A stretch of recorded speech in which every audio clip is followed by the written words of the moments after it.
We're not going to get to a planet where everyone is happy and healthy and every species is happy and healthy without that collaboration.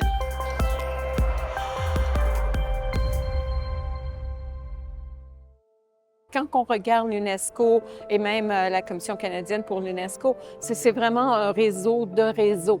Et donc, on peut se connecter pour pouvoir s'aider et s'entraider, soit au niveau de l'éducation, de la recherche, des actions locales et souvent globales en même temps.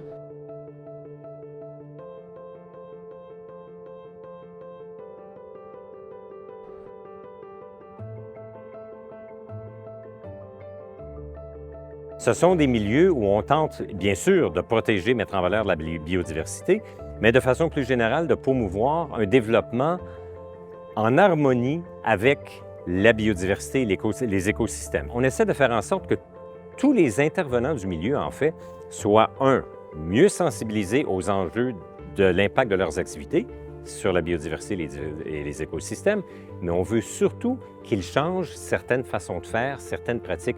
Alors, on est plus un groupe de concertation, de mobilisation, qu'une autorité là, qui décrète qu'est-ce qui est permis et qu'est-ce qui ne l'est pas. Donc, plusieurs de nos biosphères vont avoir des liens avec d'autres réserves qui sont soit en Afrique ou en Amérique du Sud. De cette façon-là, ils peuvent apprendre une de l'autre qu'est-ce qui se passe. Exemple très concret, l'agriculture. Certaines pratiques agricoles contribuent, par exemple l'utilisation abusive des pesticides, ça contribue à détruire les insectes pollinisateurs. Or, les insectes pollinisateurs permettent l'agriculture. Alors, il ne s'agit pas évidemment de s'opposer à l'agriculture, il s'agit de voir comment on peut mieux harmoniser l'agriculture avec les enjeux de biodiversité.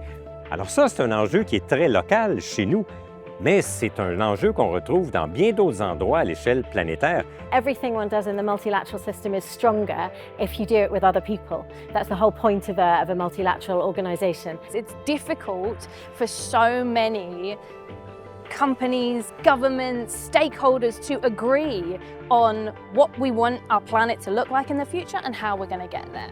We need to link all these different organisms together. The multilateral system is very complicated, and we need to be able to help people trace the common lines and understand how the different decisions and programs can beneficially influence each other. So any organisations that help raise people's voices, help make sure that we're hearing different values from different people and that we all have an equal place at the table is incredibly important.